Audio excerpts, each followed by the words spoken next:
ശ്രീ സുബ്രഹ്മണ്യ സ്വാമി ക്ഷേത്രത്തിലെ പ്രസിദ്ധമായ തൃക്കാർത്തിക ദർശനം തൊഴുത് ആനന്ദ നിർവൃതി നേടി ആയിരങ്ങൾ.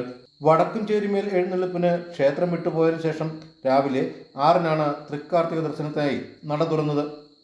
സംസ്ഥാനത്തെ വിവിധ ഇടങ്ങളിൽ നിന്നായി ആയിരക്കണക്കിന് ഭക്തജനങ്ങളാണ് പുലർച്ചെ മുതൽ ക്ഷേത്രത്തിൽ എത്തിച്ചേർന്നത്. താരകാസുര നിഗ്രഹം കഴിഞ്ഞ് ദേവസേനാപതിയായ ഉദയനാവർത്തപ്പന് ദേവഗണങ്ങൾ നിറദീപം തെളിച്ച് വരവേറ്റ മുഹൂർത്തമാണ് കാർത്തികയായി കൊണ്ടാടുന്നത്. ക്ഷേത്രത്തിൽ കാർത്തിക നാളിൽ നടന്ന പ്രസാദവൂട്ടിൽ 10,000-ലധികം ഭക്തജനങ്ങൾ പങ്കെടുത്തു. 101 പറ അരിയുടെ വിഭവസമൃദ്ധമായ കാർത്തിക സദ്യയാണ് ഇക്കുറി ഒരുക്കിയിരുന്നത്. രാത്രി 10-ന് പ്രസിദ്ധമായ തൃക്കാർത്തിക വിളക്ക് നടക്കും.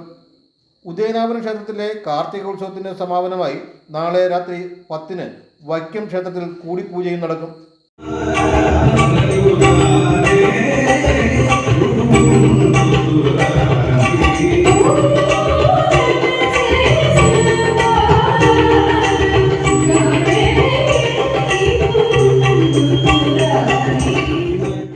വിവിഷൻ ന്യൂസ്, വൈക്കം.